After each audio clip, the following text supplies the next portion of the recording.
Hi, how's it going, everybody? These are the lessons that I learned from 2025. I think 2025 was an extremely eventful year and extremely foundational for me.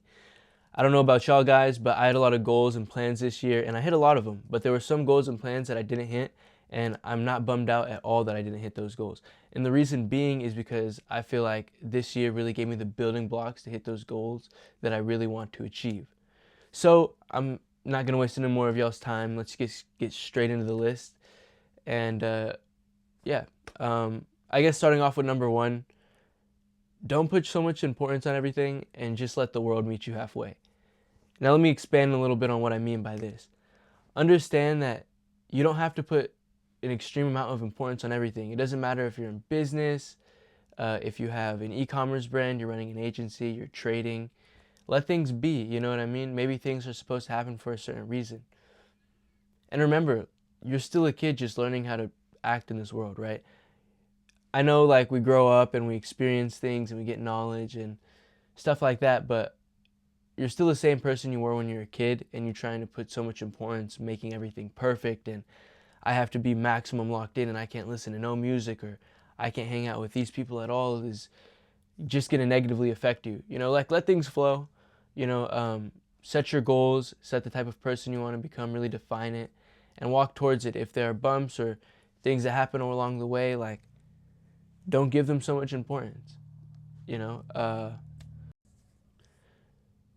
this is kind of a sort of abstract topic, but for a while I was really doing this. In my own household, my family and friends. Maybe some of them would be a little bit more negative than others, and it would be small. It wouldn't be any big negativity or nothing like that. But I would take it as it was some massive thing that was going on that I could have just completely ignored instead of letting it take my energy away from me, right? Same thing with business. Let's say you're running a Google ad campaign and the ad campaign isn't necessarily going the way you want it to go. Instead of getting extremely mad and throwing your fists at the air, you can, just take it on the chin and create a better ad campaign. And maybe the first ad campaign you were making was super unprofitable, and maybe it was just a sign to create something even better and more creative. And if you took it that way, you could have actually done that. But if you don't take it that way, you won't have the chance to. Now, I don't want to spend too much time on this topic specifically, but I hope you're sort of getting the picture I'm painting. The last example I'll leave you with was actually one that I read in a book somewhere, and there were kids that play pool, and they treat it like a video or like a game, you know what I mean?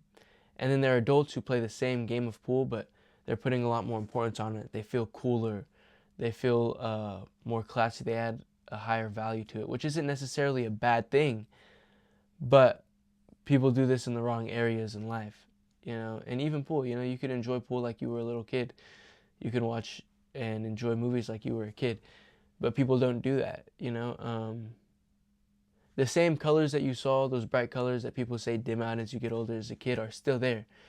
You're just refusing to see them. Now, moving on to the next point, because like I said, this first point was a little abstract and a little hard to explain, but this next point I can touch on very well. And it's narratives are everywhere, and don't let them control you.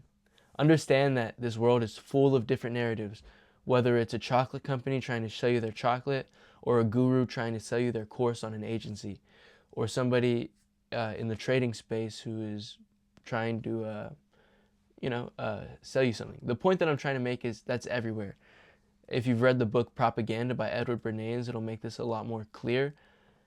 Basically, and this is a famous example that's gone viral multiple times, but like the famous American breakfast is propaganda or a narrative driven thing that came around sometime in the 1900s because bacon and sausage sales were low. This is a real fact, and you could look it up if you don't believe me, but that just goes to show if that's happening back then, whenever technology was a lot less advanced, and I'd argue people like just weren't as smart as they were now because we had less technology. Maybe I'm wrong, but the whole point I'm trying to get at with this is they're still prevalent to this day, meaning like you have to learn how to sift through the good narratives and the bad narratives. Like I don't know if I might not be the best person to talk about narratives. I just wanted to highlight them to you as like these are things that are like real. You know, there are some people who are LARPing and they're not making any money on the internet at all. And they're trying to sell you an extremely expensive course, but they don't know anything. So you just have to be able to spot the real from the fake, the real value from what doesn't matter, like what to retain and what to discard, stuff like this, right? And whenever you can identify narratives, that becomes a lot easier, in my opinion. So 2025 was really a year that I took the time to learn how to identify narratives and avoid them or use them to my advantage, create my own narratives. The best example I could give of this is think of the 48 Laws of Power. It says somewhere in that book that the whole point of the book is not for you to exploit or manipulate a bunch of people. It's because a bunch of people will exploit and try to manipulate you throughout your life. So the book highlights all these different ways of manipulation and tactics and stuff like this so you can identify and avoid them in the real world. I hope that this is all making sense, but I want to move on to the next point just so we make good time with this video. Define the types of people you consider high value and go and connect with them. For me, it's not, somebody making millions of dollars. Like, that's a part of it. That's a part of the equation, but it's also good, genuine people who are willing to help me the same way I'm willing to help them, who are willing to have my back the way I'm willing to have theirs, and who are willing to grow the same way I'm willing to grow. In better words, have a mind of a student. There's a lot of other little nuanced things in my own personal definition of a high value person, but I'm just trying to paint a picture for you. I defined this in like late 2022, and then I started networking with people. And my vision of high value has only become more clear since then, because you'll connect with people. Some of them won't meet, your expectations, and others will. Meaning some people who you might think are high value, you'll meet them and you're like, this person's not high value. And others you might not think are high value are really extremely high value. And your definition of a high value person will just become more clear. Now, this is still on the, third point, but I just wanted to add that for context. But whenever you're in rooms with high value people, make sure to pay attention. Or if you're in a mentorship or you're in a call or something, a lot of the times, even if it's just nuggets of information, those nuggets can be extremely valuable, especially if they're from an 8 or 9-figure person, even a 7-figure person. The point that I'm trying to make is there have been plenty of times where I've been in calls with people who are very successful, and they'll bring up a book that they just brought up slightly in the convo, or maybe they were talking to their other friend and we were in a group call and I just happened to catch on to it. So there have been times where I found books. One great example is this book called Reality Transurfing that I plan to talk more about on this channel at some point, but like a book like this that's just extremely high level, and it's helped me so much. In my opinion, that book has changed my life. So just stuff like this, right? So that's why I think networking with high level people is super important, and paying attention when you're around these people is extremely important. But you have to understand what's value and what's not, I feel like that's extremely important, and a lot of people miss out on that.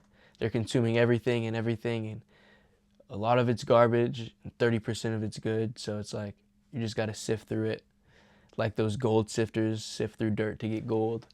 And also, when you are paying attention to these high-level people, you have to always do your own research. If somebody gives you a gem, somebody says that this stock price is going to go up because this IPO is going to get closed off on or signed off on, or however that works, right? Still do your own research. Make sure I just dropped my phone, but make sure that that's actually going to happen. Because there could be cases where they're just lying and they heard something on TikTok, and the thing that they told you is just a complete fallacy. So with paying attention, you got to be able to do your own research on everything. It's good to take, if I'm being honest, I don't really ever take anyone's word. Like, I'll take somebody at face value and I'll listen to them, and then I'll go and do my own research. Unless they're talking about their goals or what they've accomplished, that's different. But when it comes to knowledge and bits of information that I can use as leverage, always do your own research. That's helped me so much, and it gives you such an advantage in a world of people who don't do their own research. Now, the next point, or the fourth point that I want to touch on is not every thought in your head is yours. Like, so you don't have to react emotionally to every thought, and you don't have to engage, like, I guess, physically with every thought or have some real reaction. Just let yourself think, you know, and if the thoughts aren't good, discard them, and if they are, keep them. And it sounds super simple, but there are a lot of people who they'll see successful people on the internet, or they'll see someone doing well, and then they'll get these thoughts of envy, or like, why can't I do this, or how is this person doing so well and I'm not. It's like, and then they like sit on them, and then they go talk to their friends about it, and then now they're in this spiral of negative thoughts that they could have just let pop into their head and then leave. You know, like, you didn't have to give it any attention. So you have to keep that in mind. You know, I'm not the best at this, but I'm slowly getting better. I'm trying to train myself. And I think a great way to do that is meditation, which is something that I'm not currently doing right now, but I was doing when I was first getting entrepreneurship. And from what I remember, it helped me a massive amount, and I plan to start doing it again. Maybe I document it on this channel, but I'll definitely be talking about it again if I do start doing it in future videos, because I do plan to start posting more. But yeah, the fourth point's pretty simple. I don't really have much to say about it. It's just, not all the thoughts in your head are yours. So don't get mad at everything. You know, don't go lusting over women and say you can't control yourself when you can, or you can't ignore thoughts when you can. And when I say ignore thoughts, I don't mean try to run away from them. I just mean let them be in your head, think about them, but don't like get mad at yourself for thinking about them, which I feel like is why people spiral. Just let it happen, and you'll slowly get better at not doing it. Now, the last thing is just, it's also a little bit abstract, but for the final thing that I'm adding in this little video for my lessons for 2025 is allow yourself to be yourself. Allow yourself to be the person who can achieve the goals you want. Allow yourself to be the person who feeds your whole family, who buys that $15 million house, who, you know, does these amazing things. Allow yourself to be that person.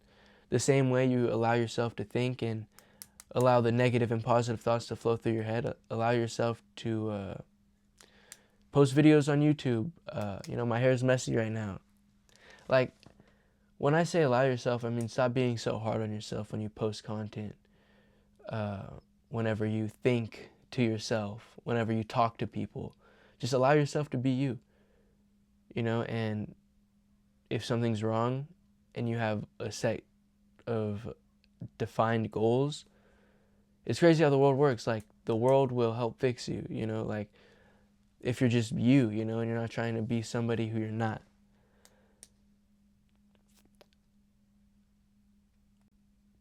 Like, there was a lot of times, especially early on within my entrepreneurial journey, where I tried to just completely change the person I was. Like, I played a lot of video games when I was younger. Like, I loved video games and achievements and glitching and stuff like that. I was also a big graphic designer and artist, and I just loved art, like animes, and like I got really big into like sketching and drawing and alcohol markers and stuff like this. And you know, so much other stuff, right? And for a while I just didn't want to bring it to the internet. I thought like I had to be a certain type of person, and specifically like the first year of my entrepreneurial journey.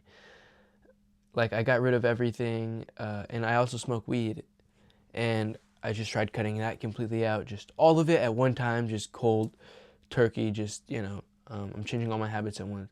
And it worked. I kind of kept the ball rolling for a little bit, but I was pretty miserable, and it's like that just wasn't who I was. And as soon as I allowed myself to be the person I was, you know, play little games here and there, you know, watch a good movie. I was just watching this show called Severance. It talked about work-life balance. It was amazing. And I might even make a video on that show that could be very valuable. But like, you know, just doing things that are really me. And I'm probably just going to start posting that and posting it more and more, because we're going into an age where I don't know what content's going to be like with AI generated content and real people and what's real and what's fake. So I might as well post who I am and what I'm doing while I can, and while it's still relevant a little bit. Anyways, I hope this video helped in some way, and I hope you got something out of this video. I kind of kept it short, and I didn't add a massive number of points because I wanted to keep it digestible. But you can expect a lot more content coming from me in 2026. I already have like 4 or 3 more videos like lined up after I get done recording this one. I don't know if I'm gonna record the other ones today, but like I'm slowly scripting out more and more videos, so I have a lot of content to post. Also, I'm trying to learn a lot more and learn new ways to post content, and like not just more cinematically, but in a more like artistic way, and just stuff like that, right? I want this page to be like an art gallery, if that makes sense, while also just teaching what I can, and whenever I solve a problem in my life, teaching the people on my page. But I want to do it in the best way possible, and I don't want to be sloppy about it. That's why I took so long to post a video in the first place. But I got the equipment. Like now I have these microphones. I got a new wider camera angled lens.